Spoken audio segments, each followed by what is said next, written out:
Good morning, good afternoon, good evening, whatever it is, wherever you're receiving us from, you're listening to FER Live, Flat Earth Radio.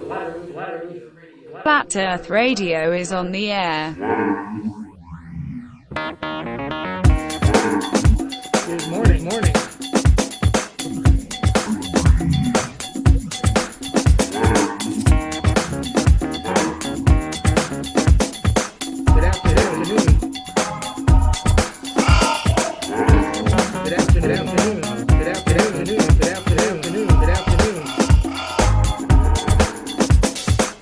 Flat Earth Radio is on the air.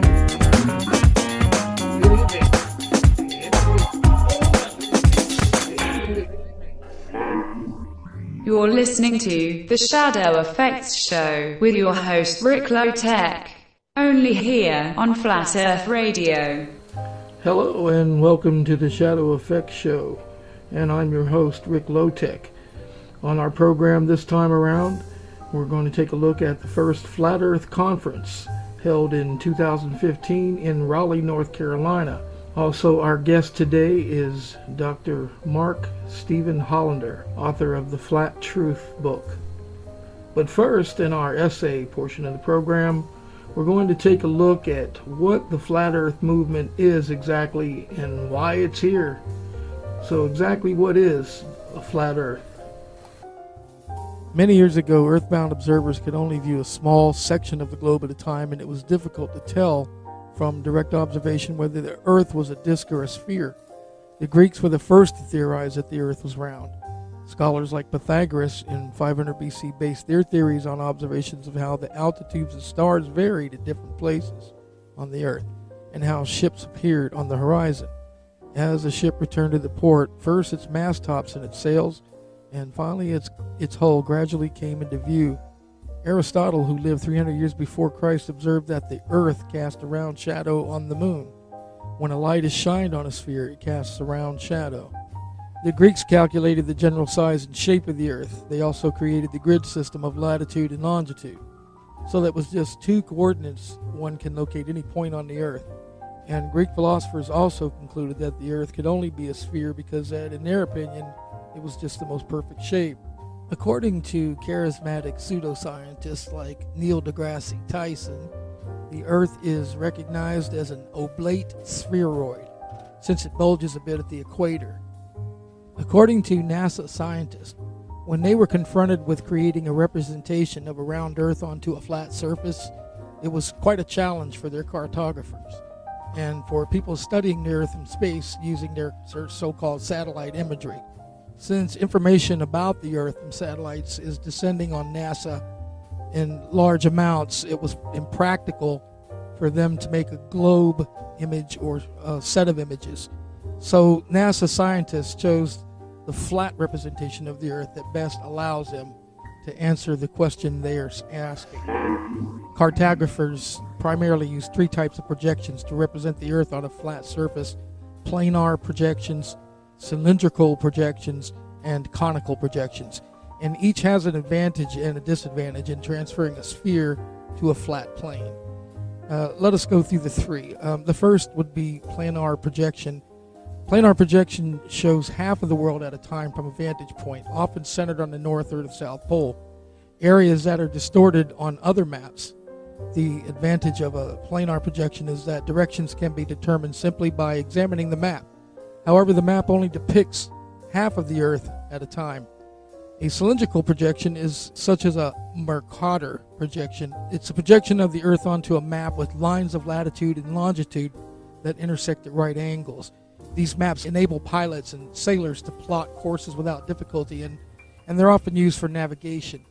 However, the maps are distorted near the poles, causing areas such as Greenland to appear far larger than they actually are. And Antarctica is transformed in this map from a circular island to a long cylindrical shape of borderland, what we also call the ice wall.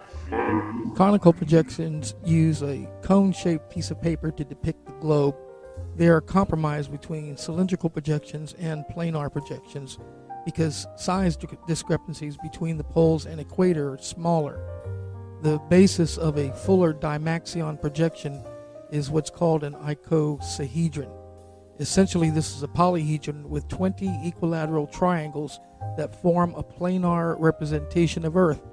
A few of the equilateral triangles are subdivided for a more effective presentation, but this modification does not distort the relative size or shape of the continents.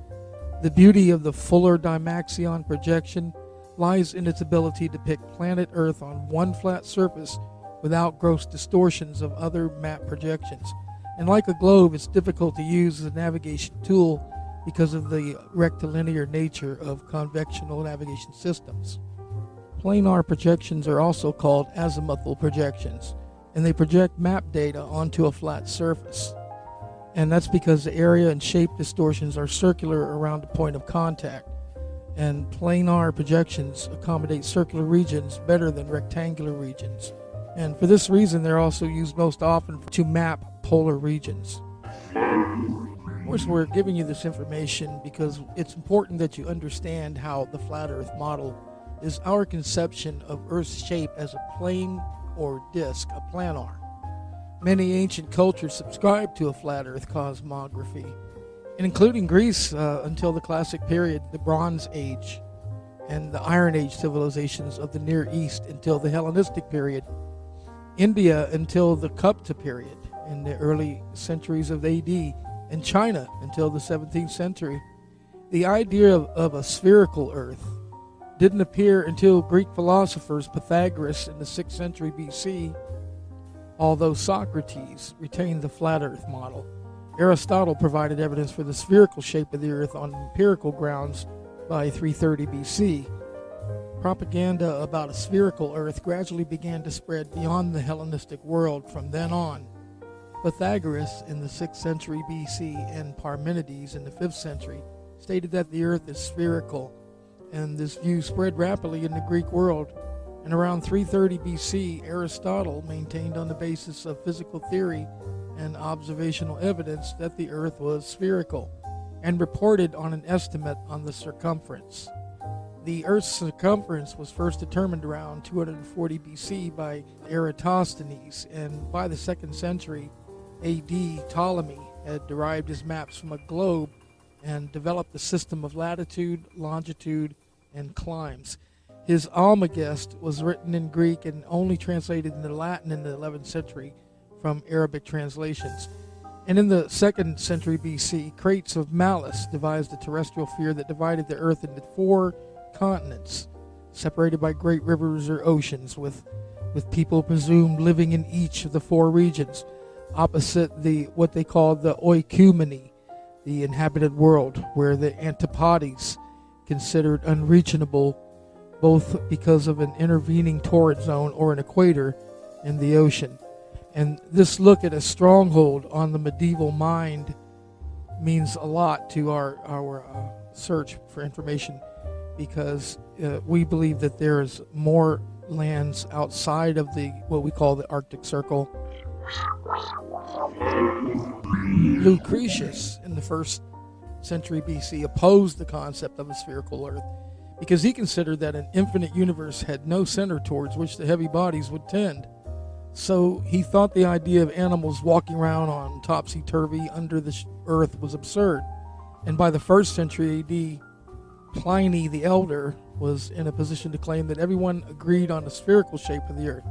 And though disputes continued regarding the nature of the antipodes and how it's possible to keep the ocean in a curved shaped Earth, Pliny also considered the possibility of an imperfect sphere shaped like a pine cone.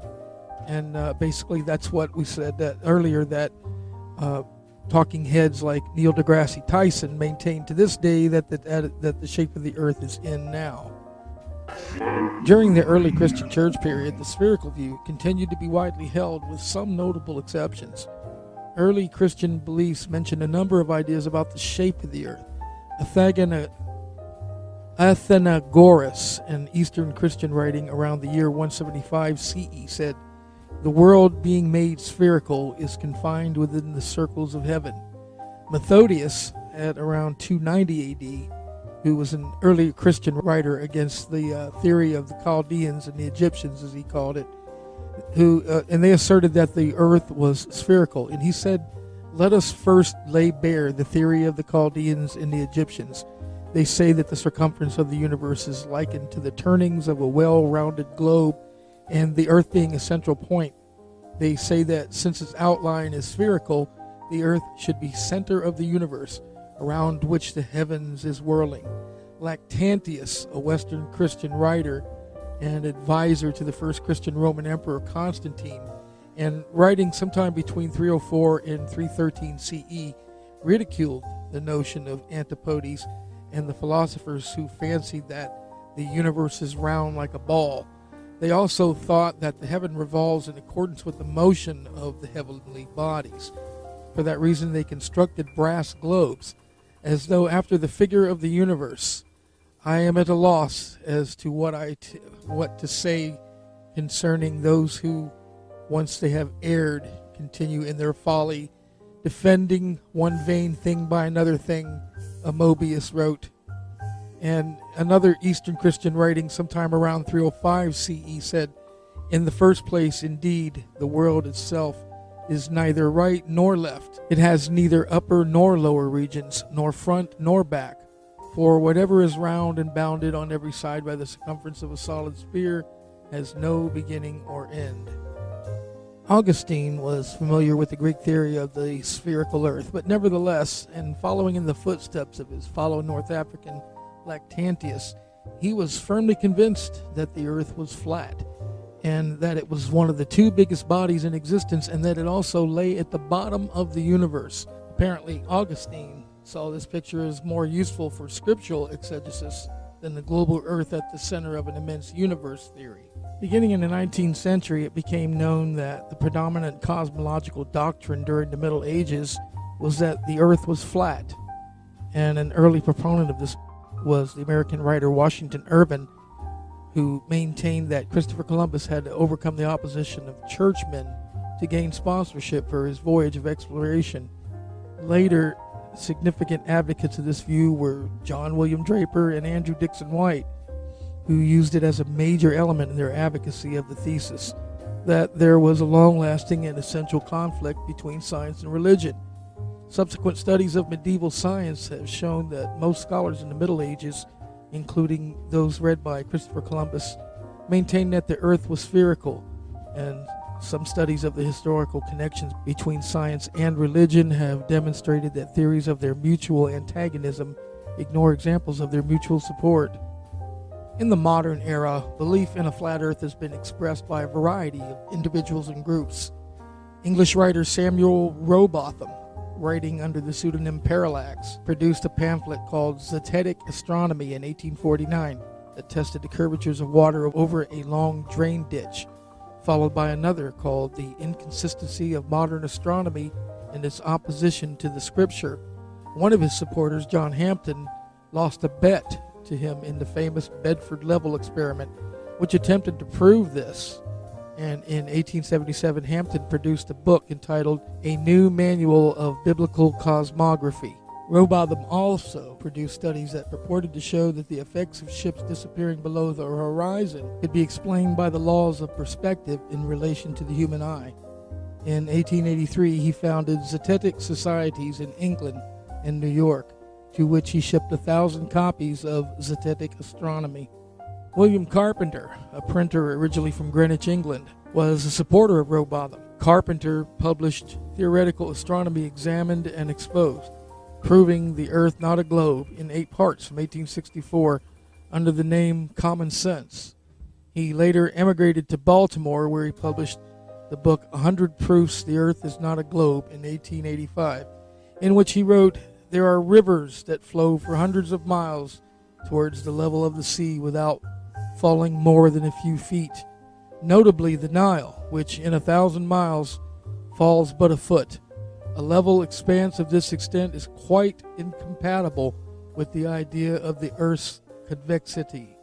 It is therefore a reasonable proof that Earth is not a globe." And he also wrote, if the Earth were a globe, a small model globe would be the very best, because the truest thing for the navigator to take to the sea with him. But such a thing as that is not known. And with such a toy as a guide, the mariner would wreck his ship of a certainty. This is the proof that Earth is not a globe.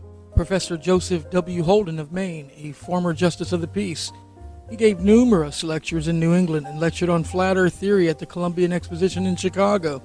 His fame stretched to North Carolina, where the Statesville Semi-Weekly Landmark recorded as his death in 1900, quote, "We hold to the doctrine that the earth is flat ourselves," end quote. Now, after Rowbotham's death, Lady Elizabeth de Sudden-Gout Blount, created the Universal Zetetic Society in 1893 in England, and she created a journal called Earth Not a Globe Review. The Bible was the unquestionable authority on the natural world, and argued that one could not be a Christian and believe the earth is a globe. Well-known members of E.W. Bullinger of the Trinitarian Bible Society, Edward Houghton, senior moderator in natural science in Trinity College, Dublin, and an archbishop. She repeated Rowbotham's experiments, generating some interesting counter-experiments.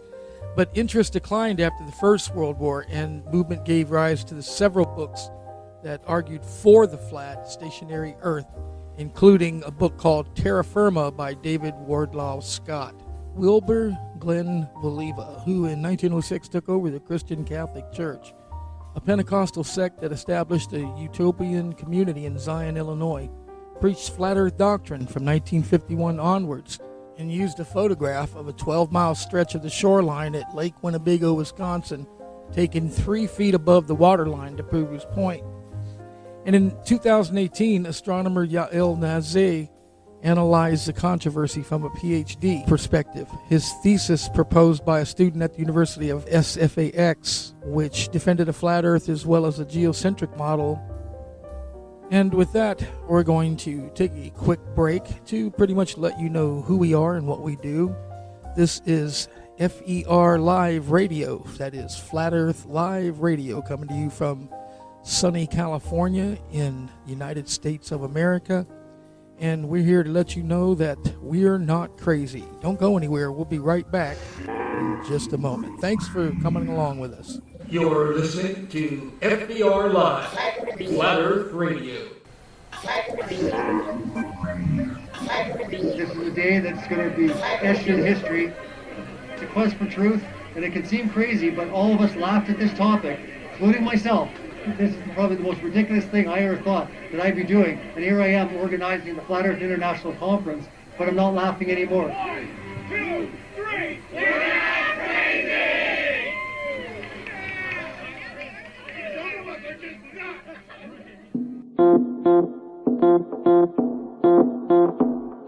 You're listening to Flat Earth Radio Live and the ShadowFX Show with your host, Rick Lowtech.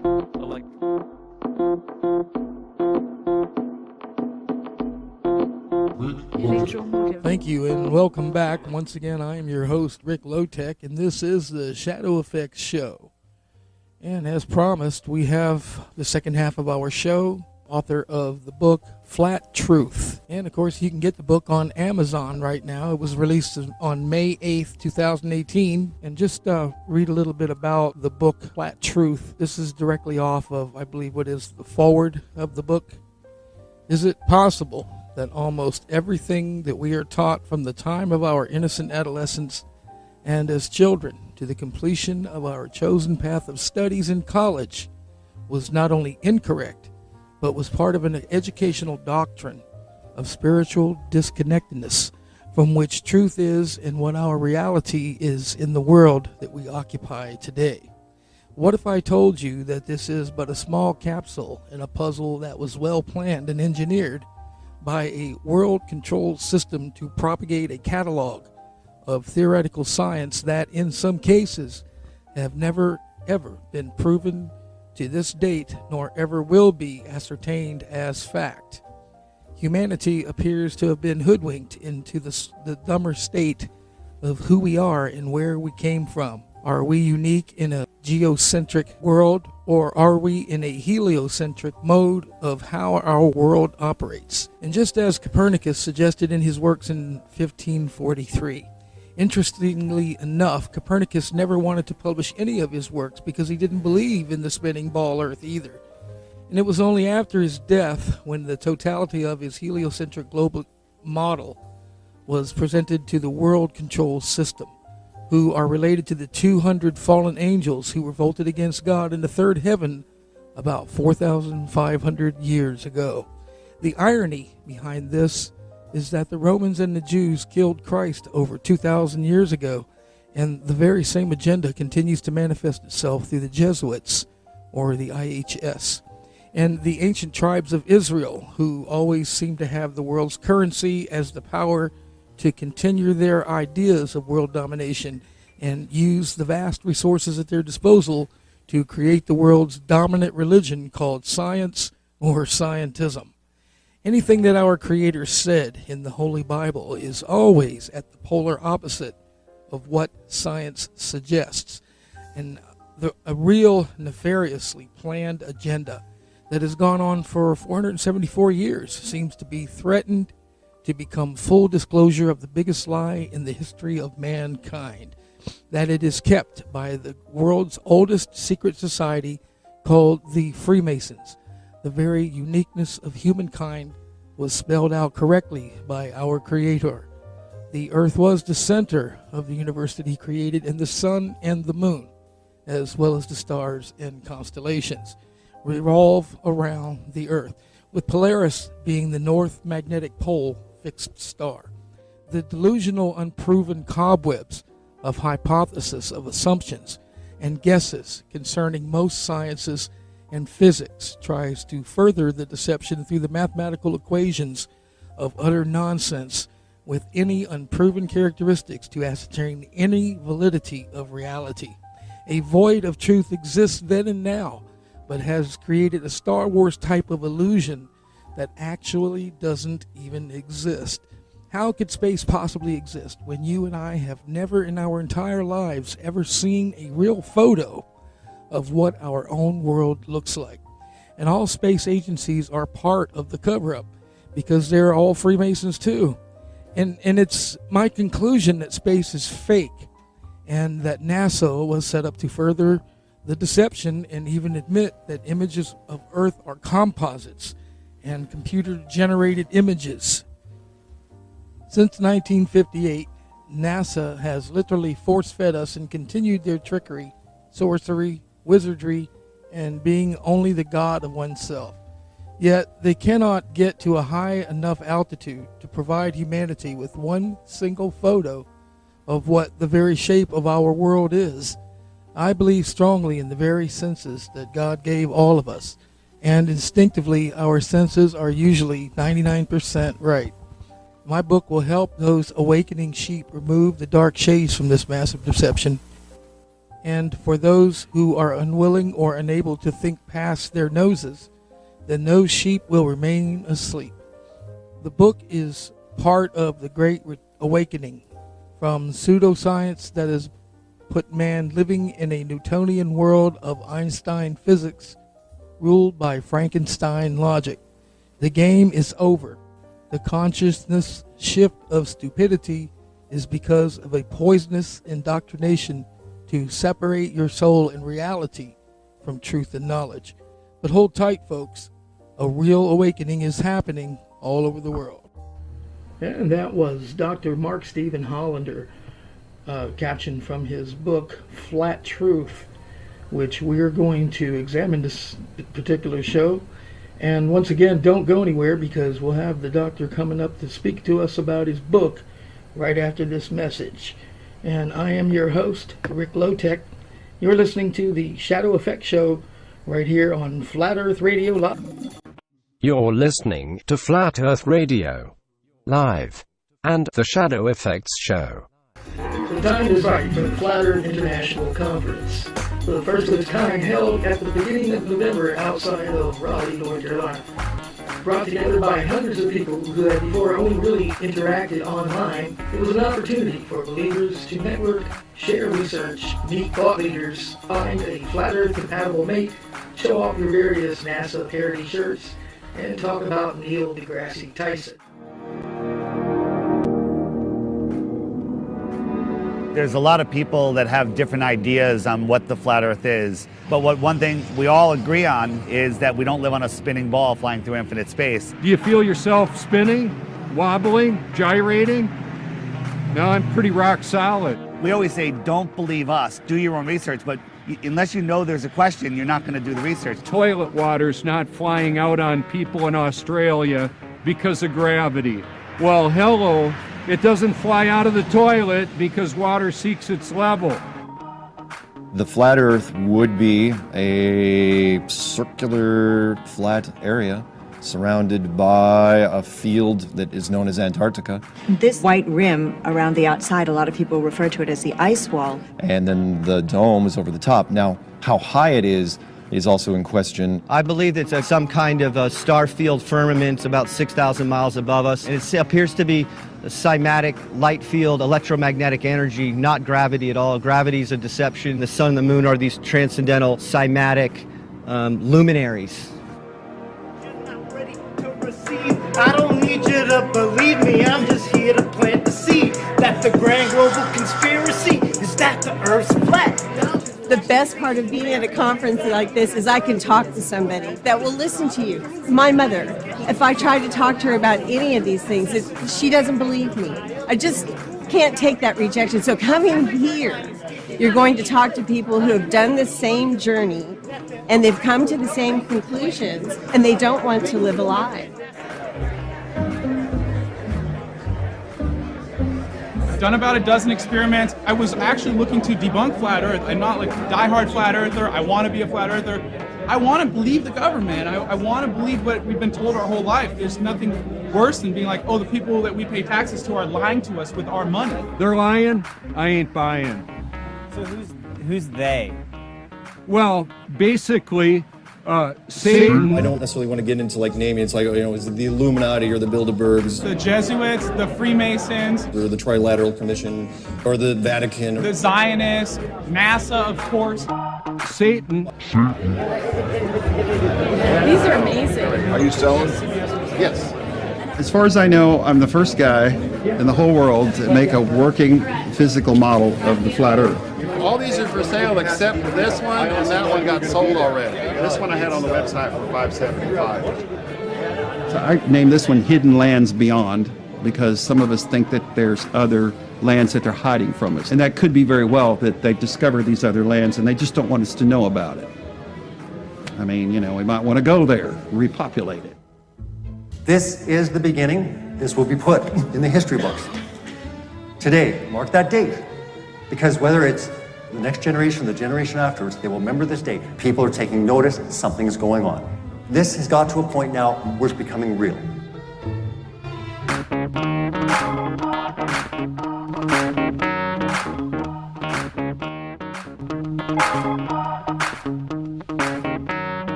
This is the ShadowFX show, right here on Flat Earth Radio Live, with your host, Rick Lopez. And welcome back to the show. Up next, this is the second half of our show. We have Dr. Mark Stephen Hollander, author of the book Flat Truth. And at this time, we're going to introduce once again Mark Stephen Hollander, author of the book Flat Truth. How you doing, Rick Lotech? Oh, Great to be here. I appreciate it. We're doing great. Thanks for coming again. You know Matt Powellland, don't you? The name sounds familiar. I probably do, yeah.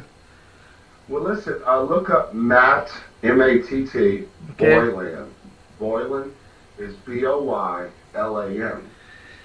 And it's a very interesting story about Matt. And he used to work at NASA. And the interesting part of all of this, he's an ultra-realist. He's an artist. And so a lot of people refer to him as the Wizard of Art. And the 2014 Earth from Space image, NASA's official Earth from Space image of 2014, they used his digital painting as the official image, NASA image from Earth from Space. So he quit NASA, he went to an elite party. Everybody was joking around and saying, all these idiots, people thinking that we live on a spinning ball. And they told NASA, the Earth's flat. And Matt didn't believe him. You know what I mean? So it was a party with the elites. And he worked for NASA for 3.5 years. But he also did digital graphics for the RASA, the Russian space agency. And he worked for a couple months for ESA, you know, the European Space Agency. So the guy's got credibility. The only problem with him is, you know, a lot of people, he and Eric Dubay were going at it for a while. You know what I mean? They called each other shills, this, that, and government infested agents, different stuff. And he'll get he's got interesting work, he really does. But he owns the image, the 2014 Earth from Space image. NASA used that for their official Earth from Space image, and he painted it. So I thought you'd get a kick out of that. That's amazing. Yes, it is. Here's why I'm going to Las Vegas. You know what amazes me the most about those Canadians is they're so open-minded, so broad-minded that it's natural for them to be accepting of this, of the flat Earth theory, and that's just the way Canadians are. They're not so shocked when they hear something new like Americans are, and they go, "Get out of here." But up in Canada, they're like, "Oh, tell me more." Well, you know, and I agree with you on that point, because if you think about Testing it, 1 2. you know, take it or leave it, for better or for worse. The United States of America is the new Babylon. You know, we are, in Revelations, the United States is the land, the place where everybody aspires to eventually go to. You know, especially the countries that are oppressed. You know, they're trying to get over our border. You know, let's go get a better life. Let's go to the United States, the land of opportunity. That's the whole theme that these elites propagated to the masses. And in a lot of ways, Rick, that is absolutely authentically true, because, you know, this is where the money's at. You know, whether it's the Jewish money, the Jewish banking system, and this partner was the Jesuits at the Vatican, you know, the Roman Catholic Church. You know, the Jews had the money, and the Catholics had Christianity. They had the people, the masses. Militarily speaking, when you defeat an enemy, you become the enemy. You absorb the enemy. So when we defeated Iraq, Iraq is just as much Babylon as more like the physical Babylon. Whereas we are the spiritual Babylon, Iraq is the physical Babylon. I mean, actually where Babylon once set. And the spot where it talks about in the Bible about there being nothing ever living there and no rock setting upon the other is exactly what the Bible meant. If you go to modern day Babylon, which is Iraq, you'll see that. And when we defeated Saddam Hussein in Iraq, we became Babylon, the physical Babylon. And so now we are the physical Babylon and the spiritual Babylon. We are right, Babylon. You're right, and you know something, that war had to take place, because from biblically speaking, that again, that's authentically true, because of you know, that's where Mesopotamia, that's where human civilization came from. You know what I mean? Yes. That was the land where the pagan gods. I mean, you know, technically speaking, when the 200 fallen ones, the fallen watchers, the angels, the fallen angels that fought the war in the third heavenly realm, when they were kicked out of God's kingdom, you know, Lucifer took 1/3 of the angels with him, you know, and 200 of them descended over Mount Hermon. And Mount Hermon, or, you know, however you want to say it, you know, I'm from New Orleans, so I'm going to have that accent that half of America is not even going to understand. What did he say? What? 200 fallen angels descended upon Mount Hermon, and this is according to the book of Enoch, you know. See, all these books were suppressed from the Bible, and of course they continually today purge words out the Bible, because these are the skeletons in the elites' closets. You know, yes, the original, the original 12 tribes of ancient Israel, you know, where 2 tribes broke off. One of the tribes, that's when the pagan gods, the ancient pharaohs, you know, the giants, fighting wars with the giants, all of that was suppressed. In fact, taking forbidden books out of the Bible really confused man's complete, ultimate understanding of what the Bible actually means and what it's telling you and I. The spirituality of Jesus Christ is one thing. You know, God. The only thing that Jesus was able to lead was the word of God, is what he said. Hey, try to walk like I did. Try to take on humanity the way I have. Because when the fallen angels came, and that was before Christ came, they tried to pervert the very seed of God. They tried to prevent God from coming back in the flesh, okay? So when you pervert the seed of God, what they did is they started raping women. They took, this is Genesis 6:4. They perverted mankind's seed. Now what God did, he chose Noah to build his ark, whatever he built, bring the seedlings with him, the purity of God's seed, the father of Abraham. And 200 fallen angels, they actually perverted, raped. When women were giving birth to the Nephilim giants, Rick, think about this, they would die at birth because these babies were too big for their vaginas. Right, and that's where we get this concept of the Alien series of movies bursting out from within. Exactly. Well, you're exactly right. And the thing about it is, and these books were absolutely, and think about it, why would Enoch be omitted from the Bible, Rick? What would be the reason? Because for one thing, or Enoch even was worse, great grandfather of Noah. It's one thing to be omitted from the Bible, but to be deliberately deleted from the Bible should make all of our little alarms go off in the back of our heads, because what that is that's suppression. Truth is always suppressed. Yeah, and that's what I'm saying. There should be a little alarm in the back of our heads that says suppression, and that's what draws us towards finding out more about that. Just the notion that it's being suppressed. You're correct. Absolutely. The word extraterrestrial, aliens, you hit the nail on the head, because this is misidentification. These are not UFOs. Sure, people see them. Sure, they encounter these little gray aliens or whatever.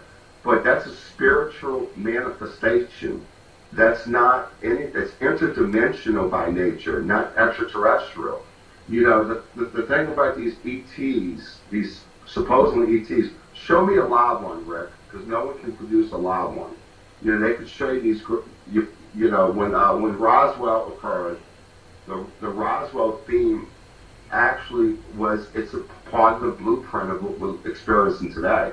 The Roswell theme about 3 crashed aliens and 1 was alive, this, that, and the other. The interdimensional. That's exactly the reason why CERN and Hawk and all those manufactured portals in the sky came from. So you don't ever see an alien craft coming from outer space. That's just baloney. That's bullshit.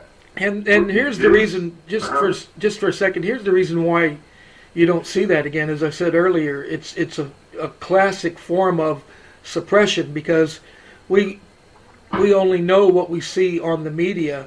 When something like that happens, when one of their things are found, the same media that's involved in all this is the same media that talks about it or not talks about it.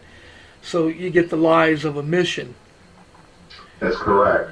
And when you bring, America, to go back to what you were asking originally, since we are the land of the new Babylon, of the mystery Babylon, we've accumulated all the wealth, through gold, through money, through commerce, through transportation, through banking systems.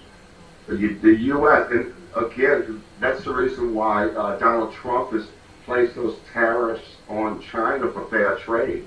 That's actually brilliant, because why would we export, why the exports coming in at 5 times the amount of money as us producing it for our own people? We actually losing money. So when you go into the store and you thinking you're buying something made in China that's actually a little bit more inexpensive than something made in the U.S., Well, I guess it is because of the tariffs that they imposing on us. We got the rest of the world, like the European Union and all. We're going to start putting, we're going to raise our tariffs on the steel that we're sending to you guys to make Mercedes and BMWs, for the car manufacturer. So what, Rick? Big deal. The thing about it is we export so much more than they're going to import to us. You know what I mean? So the numbers don't work to begin with.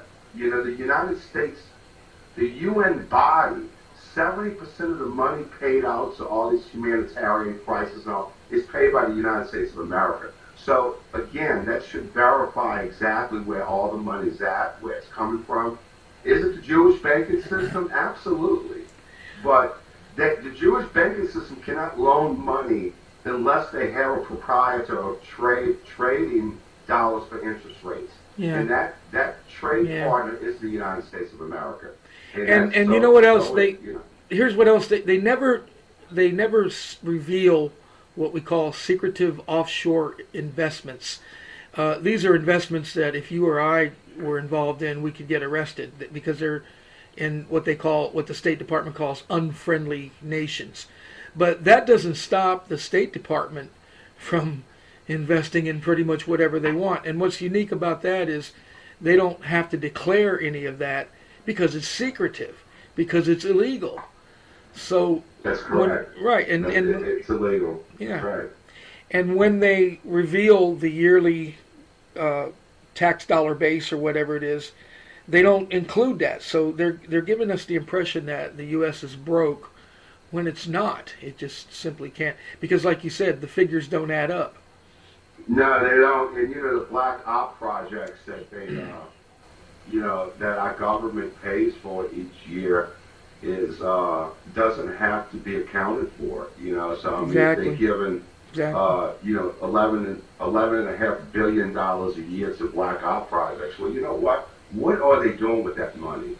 And how in the holy hell could $16 billion disappear from the U.S. Treasury back 2 years ago? $16 billion.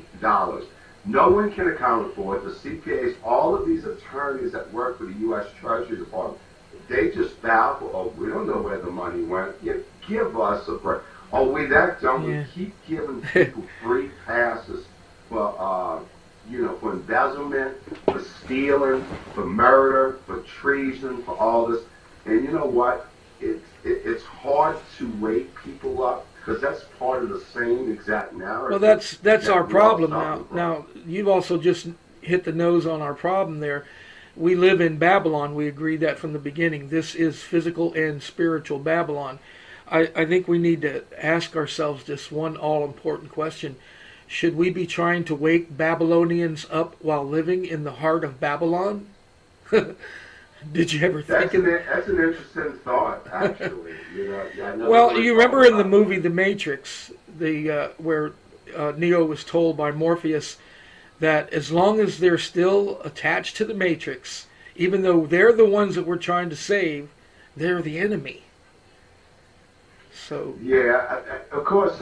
Remember when you woke up, and then remember the time that you were as gullible as they were. And so, and I'm speaking for myself as well, Well, we all went through that. You're right. You're right. That's the ultimate challenge. That's the reason why I take on a couple of Globers here and there, because I want to, really, in my heart of hearts, I want to help them, not hurt them. Of course you do. That's why you expose yourself this way. Me of all people, I understand that in writing this book, you've exposed yourself to ridicule and laughter, and you also know that from this point on in your career, no one, at least in our lifetimes anyway, will ever take you seriously again. And this is why most... that narrative does exist, but you know what? There's a lot of people... even Ray Martin, my boss, I inundated him. When you first find the truth, you get really overzealous about it. You're very excited about it. You want to share it with people. Right. Without learning. Well, the three stages of truth. And let's see. Help me if I can't remember this right. The three stages of truth. The first stage is unacceptance. The second stage, I believe, was gradual acceptance, and the third stage was like it's just a normal, everyday thing from that point on. You know, like the Kennedy assassinations. No one really seriously believes that Oswald did what they say he did, but yet no one's standing forward and talking about that. It's like a quiet acceptance is what it is. Well, because a lot of them are either dead, they've been silenced. Through money. There we go again with the suppression. They compromised the Warren Commission about that. You know what I mean? We couldn't. The Warren omission. The truth of the openness, supposedly, of the U.S. Well, I heard they closed it again. The investigation. I heard they closed the Warren omission report again for another, 7-10 years, something like that. They have to make sure. A little bit too much info came out, and you know we live in super information times, and this is where the elite got it wrong, Rick. If you think about it, this is where everything they did was wrong. They did it at the behest of money. Money begots money. Money. You know, we're going to do this. When the FOIA came, the Freedom of Information Act, FOIA came out, you know, they started mandating a time capsule of where, like, the Kennedy assassination could come out to the public, this, that, and the other. And then people started suing the government because, hey, we have freedom of information, put it out there. Now, if you want to put out BS, baloney, fine, but you know what? Put it out there for the public to see. We have a right to know because we're supposed to have freedom of speech, freedom of information. Yeah, the First Amendment. The First Amendment. First Amendment. And we're being made kooks for that. We're being labeled as extremists, First Amendmentists. I've been to demonstrations where they have a roped off area, and there's a sign there that says, I think you saw the picture I posted on Facebook there. It said First Amendment area. And they want us crackpots to stand over there in that. Right. And you could get arrested if you don't. Now, I wanted to make sure that our listeners understand why this evidence of lies being told in our whole lives has to do with the flat earth. We want everyone to understand that it's not so much the shape of the earth that we're on and on about. It's the fact that whatever the shape of the earth is, they haven't told us the truth about it. And all this, which we're talking about now, is evidence that they haven't told us the truth.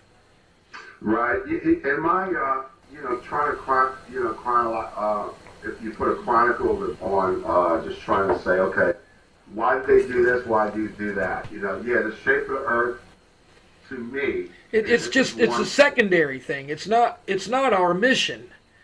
Truth, the reality. This is where I, in my belief, and I hate to use that word belief, but you know, this is what I believe. All right, if supposing when people start to suggest the Earth is flat, 90% of the audience, you know, the Globers are going to go to the Flat Earth Society, which is actually they believe in gravity. They confuse you even more, and it's the whole narrative. Once you look into the Flat Earth Society, you're going to go back to the globe because you're going to think that, golly, these flat earthers are idiots. You know what I mean? These people, what the heck? First off, gravity doesn't exist. There's no such thing as gravity. The Flat Earth Society assumes that the Earth is like a Pillsbury Doughboy biscuit in the oven, right, where gravity is rising. You know right, yeah. And that is so bad. And that's why they exist, is to make the entire movement look ridiculous from the very beginning. That's why they exist. Guess what? They can't do that anymore. They know, as far as the world's rulers, you know, the Illuminati, whatever you want to call them, the Council of 300, do they exist? Of course. You have two ex-living presidents that are members of the Council of 300. And that's George Herbert Walker Bush, and you have Bill Clinton. So they are the Illuminati. Those two presidents are members of the Illuminati. They get paid to lie. They sell their souls to Satan. They do Satan's work here on earth. Now hold on just for a second there. I wanted to just, because the spot that you're talking about right now, I was just doing some research on about Nikola Tesla, and I came to understand that that President Trump is knitted into this whole Illuminati affair thing, and he come up through the same web. And the evidence is in that I think it was his uncle, John Trump, was involved in the suppression and the theft of Nikola Tesla's material after he died. And on the night that he died in the hotel, the New Yorker hotel, it was John Trump who signed in and signed out all the trunks that are missing, and all that data was attached to the Trumps. So, and what that proves is that, just like you're saying right here, there's a conspiracy group, an army, and they're all involved in the same aspect. There's not one of them out there that's functioning on a personal agenda. Every single one of them is following along in the same footsteps, and there's an agenda, and there's no doubt, and that's what you're proving here. Right, and I think, and just to add on to what you just suggested, there's not that many of them. I think they think there's only about 4,000 members, 4,000 in the world, members of the Illuminati. Now, the Council of 300, the Trilateral Commission, the Bilderbergs, the Rothschilds, the Rockefellers, the boys, they propagate money. They have 97%. They have almost all of the money in the world.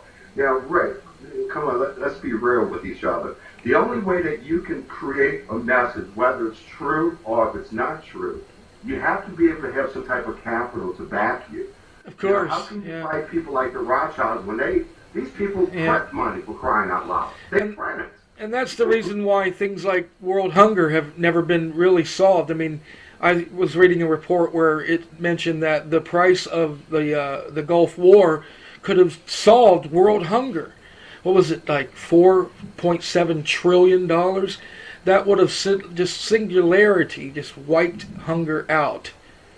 And that's the reason why right there, because that kind of capital and that kind of influence is not owned by you and I, we truthers. It's always owned by those Illuminatis, those devils, the boys. Well, that's what, that's what Jesus said, in all four books, that, we're in this world, but we're not of this world.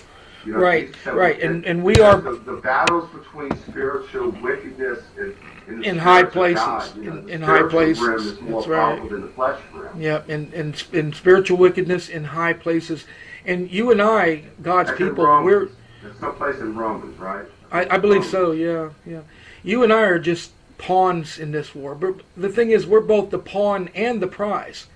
So, and that's what you're saying. We're more dangerous than money, Rick, because we're spreading the truth. Yeah. The only thing these people can't fight with money, they can't even fight it with money, is people waking up to the truth. Right, but aren't we? So what's the ultimate? What's the ultimate goal? How can the money men be interested? The guys who print your money, how can they be interested in stealing your money? Their ultimate goal isn't your money. Their ultimate goal is to steal your heart. To steal your heart away from what you were told to do, from what our commands from our Creator are, and to love the ways of the world, and that is their ultimate goal. That's what they're wanting. That's their prize. So, and that's us. So we are both the pawn and the prize in this war. Right, and we're also the biggest danger to them. Of course. You got to remember this. In 2014, when Eric Dubay started getting all of these videos, the 200 proofs, and Eric Dubay's got an IQ. Yeah, the father of the demonic movement. A lot of people say that Crowley is, but I think Eric Dubay may have more to do with the modern demonic movement than Crowley ever did. It's possible. Again, I don't know him. I do know one thing. When he fit that narrative of flat Earth proofs, it started waking people up all over the world. Do you know Dubay's accounts have been deleted 4 times on Facebook? Remember this, all right? You can put this in your pipe and smoke it. Eric Dubay has had over 200 million hits. Not 200,000. 200 million hits on his videos. Rick, that is astounding. Can you be certain that this is actually Eric Dubay or not some kind of a shadow group like like the Trump tweet thing is. That's possible. That's possible. I mean, you don't seriously believe that's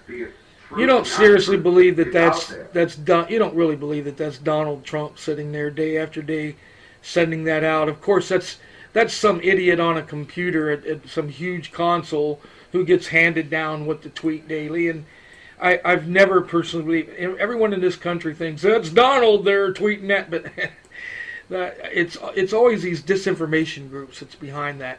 So what I'm asking is, can you be certain that that's DeVay, or is that one of these information groups?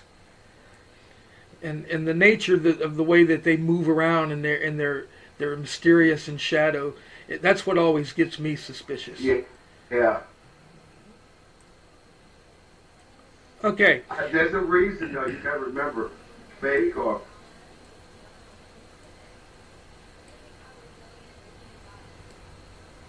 Hello? Trump from office. Okay. Yeah, can you hear me? Yeah, it cut out a bit, but we're good. Rick? Yeah. Hello, can you hear me? Hello? Yeah. Okay. There is an agenda that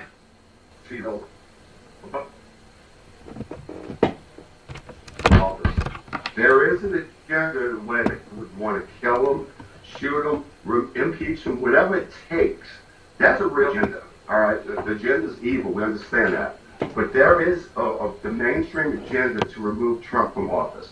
Rick, in my time, I'm 58 years old, I have never, ever seen a president in office, a sitting president, attacked the vile, the harassment, the ugly phobe is what I call them. They have nothing. Everything that they covered for the Russian dossier. Something happened there, but you know what? Mostly it's getting covered up. You know what I mean? Why are we any cleaner than the Russians are? Because the Russians do to us what we do to them. Try to say election. You know, the CIA. Look at the FBI, for instance, the Department of Justice. It's been compromised. You have people in high places that are corrupt. It's almost like we have to fire all of them and start all over again. So something's going on, the deep state, that is an agenda to remove Trump from office. Now, why is that? I don't know. I can say one thing. Maybe he's doing something, you know, not altogether, I'm not saying 100%. Maybe there's a lot of parts of his character, what he's trying to do, that they despise so much that they are trying to remove him from office. Is that fake? I don't think so. It's on the news. It's everywhere you look. It may be. After a while, you know what I mean? Yeah, it may very well be that even the name Trump is a slap in our faces because Trump was their way of buying into the White House. I've always said that Trump is not really the president. He just bought the White House at an auction. And what that is just like the military coup, the industrial military complex did this coup during the Bush administrations, both of them. And now we're experiencing just a different kind of coup. This is the coup for the White House. It's really the only thing that was left up for grabs of freedom, and the last vestige of freedom in this country. And they knew that they could never get this from a frontal attack. The United States, as you know, has never had its shores invaded. So, and just like a creature, some kind of a nasty little animal that burrows its way in and bursts out from the inside, again, as we were speaking about earlier, that's exactly what's going on in our country. The White House has been taken away, and yeah, worse, it's got that bug in it. And that's going to do it for part one of our interview with Dr. Mark Stephen Hollander, author of the book Flat Truth. So join us next time right here on the ShadowFX show, only on Flat Earth Radio Live. Thank you for joining us.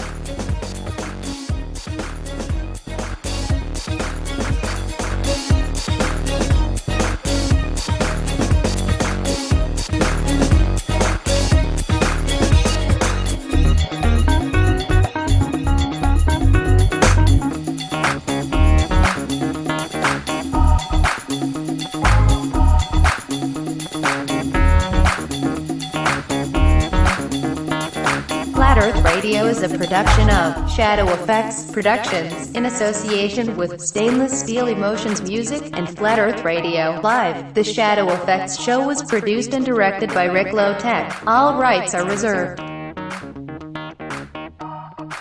This week's guest star was Dr. Mark Steven Hollander. Please tune in again next week at the same time. Only right here on Flat Earth Radio.